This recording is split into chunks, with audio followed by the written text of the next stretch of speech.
In order کریں تو ہمارے سامنے کچھ سوال پیدا ہوتے ہیں. مطلب پہلا سوال یہ پیدا ہوتا ہے کہ نواز شریف کے اتنا خود اعتمادی اور خوشی کی وجہ کیا ہے؟ وجہ تو میں نے آپ کو بتا دی کہ ان کے رابطے اس حد تک اب لاجیکل اینڈز کی طرف جا رہے ہیں جہاں پر اب ان کے لیے آپشنز کو ڈیولپ ہوتی ہوئی ہمیں نظر آ رہی ہیں.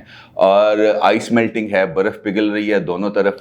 اور آصف زرداری صاحب کا اس تمام یہ جو آئس میلٹنگ کا پروسیس ہے اس کے اندر ان کا بہت امپورٹنٹ رول ہے. اور یہی وجہ ہے کہ آج نواز شریف صاحب نے جب اس رپورٹر سے کے سوال کا جواب دیا الیکشنز کے حوالے سے تو انہوں نے میں نہیں کہا، انہوں نے ہم کا لفظ استعمال کیا. سیاست کے اندر یہ جو چھوٹے چھوٹے لفظ قومیں، فل سٹاپ، میں، تم، ہم جیسے الفاظ ہیں نا، یہ بڑے سگنیفیکنٹ ہوتے ہیں کیونکہ یہ بعض دفعہ جا کر آپ کا فیوچر کورس آف ایکشن کو ڈٹرمن کرتے ہیں. لہٰذا ان کا یہ کہنا بھی بہت زیادہ معنی رکھتا ہے. اور مجھے یہ لگ رہا ہے کہ ابھی ان کے جو معاملات ہیں اب وہ کانفیڈنس بلڈنگ میئرز سے آگے چلے گئے ہیں. اس کی ایک ہلکی سی مثال آپ کو دے دیتا ہوں کہ NA-75 ڈسکا کے الیکشنز میں دھاندلی جو ثابت ہوئی ہے 20 پولنگ سٹیشنز میں، اور اس کے علاوہ جو باقی جگہوں پر فائرنگ شائرنگ کے اکا دکا واقعات اور چیزیں ہوئی ہیں، اس کے بعد بھی نون لیگ کے کسی لیڈر کی جانب سے اس طرف اشارہ نہیں ہوا، یعنی کہ سلیکٹرز کی طرف، جہاں پر وہ مسلسل گولہ باری کرتے رہے ہیں. لیکن اس کے بعد انہوں نے ابھی تک اس حوالے سے کوئی گفتگو نہیں کی. آج بھی مریم نے پریس کانفرنس کی لیکن اس کے اندر انہوں نے IB اور اسپیشل برانچ کا ذکر کیا، اس کے علاوہ انہوں نے کسی جگہ پر کوئی اور بات نہیں کی. اس کا مطلب یہ ہے کہ اب وہاں پر جہاں پر وہ اشارے کرتے تھے وہ والے چیپٹر کو اب کلوز کر کے اب انہوں نے بھی آگے بڑھنے کا فیصلہ کیا ہے. دوسری بات آتی ہے کہ انہیں کیوں محسوس ہو رہا ہے کہ الیکشن ہونے والے ہیں. یہ بڑی سگنیفیکنٹ بات ہے کیونکہ انہوں نے کہا کہ پاکستان کے اندر جس قسم کی صورتحال ہے اس کے اندر کبھی بھی الیکشنز ہو سکتے ہیں، کسی لمحے بھی الیکشن ہو سکتے ہیں. اور اس کی بنیادی وجہ سینٹ الیکشن ہے، کیونکہ سینٹ الیکشن جو 3 مارچ کو ہونے جا رہے ہیں وہ صرف ایک سینٹ الیکشنز کے طور پر ہمیں اس کو نہیں دیکھنا چاہیے. یہ پاکستان کی پالیٹکس کے اندر میک اور بریک جیسی سچویشن ہے، یعنی کہ کچھ ہو جائے گا یا بگڑ جائے گا. تو اس کو اس تناظر میں اگر ہم دیکھیں کہ 3 مارچ کو PDM اپسیٹ کر دیتی ہے گورنمنٹ کو، تو اس کے بعد گورنمنٹ کے پاس آپشنز بڑے محدود رہ جائیں گے. اور اگر اس دوران عمران خان کو ووٹ آف کانفیڈنس لینا پڑ گیا ایوان سے تو پھر صحیح گیم اوپن ہوگی اور پھر اس کے بعد نئے الیکشن کا راستہ ہی بچے گا. اور میرا یہ خیال ہے کہ جتنے کانفیڈنٹ ہیں میاں صاحب، اس سے مجھے یہ لگ رہا ہے کہ یہ جلد ہی ایسا کوئی کام اور کچھ دکھانے جا رہے ہیں.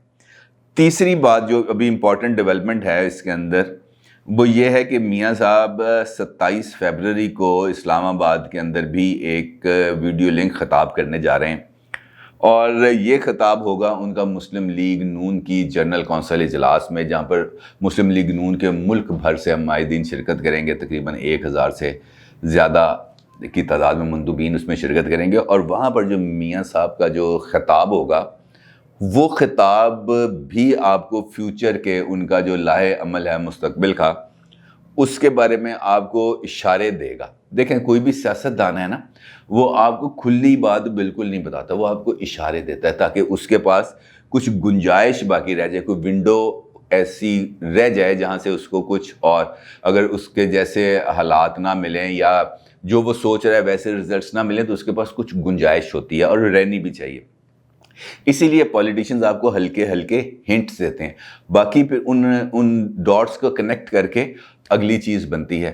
تو یہ جو آج کی گفتگو تھی، پھر پیغام ہے جو 9.5 منٹ کا، اور اس کے بعد اب یہ جو 27 فروری کو اجلاس ہونے والا ہے، 26 فروری کو مریم جا رہی ہیں اسلام آباد، وہ 3 مارچ تک وہاں پر رہیں گی اور 3 مارچ تک وہ لوگوں کے ساتھ رابطے میں بھی رہیں گی، میں نے آپ کو بتایا تھا. اور وہ ان لوگوں سے بھی رابطے میں رہیں گی جس کے بارے میں یہ کچھ پتہ چلے کہ یار یہ کوئی بندے ہلنے جلنے والے ہیں، یا ان پر کوئی دباؤ آیا ہوا ہے، یا ان کو کسی قسم کی سائیکلوجیکل، مورل یا لیگل اسسٹنس کی ضرورت ہے. تو مریم نواز وہاں پہ ہیں، اور وہاں پہ فضل الرحمان صاحب، بلاول صاحب، تمام لوگ وہاں پہ بیٹھیں گے. تو وہاں پر اب اسلام آباد سینٹر آف گریوٹی بن جائے گا پاکستان کی پالیٹکس کا، فرام ٹمارو آن ورڈس انشاءاللہ. اب آخری اور سب سے امپورٹنٹ سوال، 3 مارچ کو ٹیبل ٹرن ہو جائے گی. ٹیبل ٹرن سے مراد یہ ہے کہ جیتنے والے ہاریں گے یا ہارنے والے جیتیں گے. یہ ہے ایک سوال، اور یہ وہ سوال ہے جس کے اوپر 3 مارچ کے بعد پاکستان کی سیاست کا دار و مدار ہوگا. کیونکہ اس وقت اگر ہم دیکھیں انڈیپینڈنٹ اور غیر جانبداری سے، آپ یا میں یا کوئی بھی غیر جانبداری سے دیکھیں، تو ایک بات ہمیں بڑی کلیئرٹی سے نظر آ رہی ہے، اور وہ بات یہ ہے کہ حکمران جماعت میں آپ کو سراسیمگی نظر آتی ہے، خوف، ڈر، بکھلاہٹ نظر آ رہی ہے، ویزیبل ہے. جبکہ ان کے مد مقابل جو اپوزیشن اتحاد ہے، وہاں پر ایک کانفیڈنس، اطمینان نظر آ رہا ہے، وہ بھی ویزیبل ہے. اب اس سچویشن کے اندر ایک فیکٹر ہے، جو فیکٹر ہے وہ فیکٹر ہے سپریم کورٹ. سپریم کورٹ کے اندر ایک معاملہ ہے زیر سماعت، اور آج میں ان نے سماعت اپنی مکمل کر لینی ہے، اور اگر آج وہ سماعت مکمل کرتے ہیں تو شاید آج رات کو مختصر فیصلہ جاری کر دیں یا کل صبح مختصر فیصلہ جاری کر دیں. تو اس ایک سچویشن کے علاوہ باقی تمام جو ابھی تک کارڈز ہیں وہ صحیح جگہ پر، اور شطرنج کی جو بساط ہے اس میں مورے صحیح جگہوں پر بیٹھے ہوئے ہیں. اور یہ والی ایک معاملہ ہے جس نے سچویشن کو ایگریویٹ کرنا ہے کسی بھی حالت میں. اگر وہ اس طرح فیصلہ آتا ہے حکومت کی طرف میں، یا اپوزیشن کے موقف سے متصادم فیصلہ آتا ہے، تو اس کے بعد کیا اسٹریٹجی ہوگی. اور اپوزیشن جماعتوں نے بھی اس حوالے سے اپنی اسٹریٹجی بنا لی ہوئی ہے، اور وہ میں آپ سے ڈسکس بھی کر چکا ہوں. لیکن مجھے نہیں لگ رہا کہ 3 مارچ کے اندر کوئی بہت بڑا حکومت کے لیے سرپرائز ہی چھپا ہوا ہے، اس کے علاوہ اور کوئی چیز نہیں ہے. تو اپنی رائے کا ضرور اظہار کیجیے گا. آپ کا بہت شکریہ. اللہ حافظ.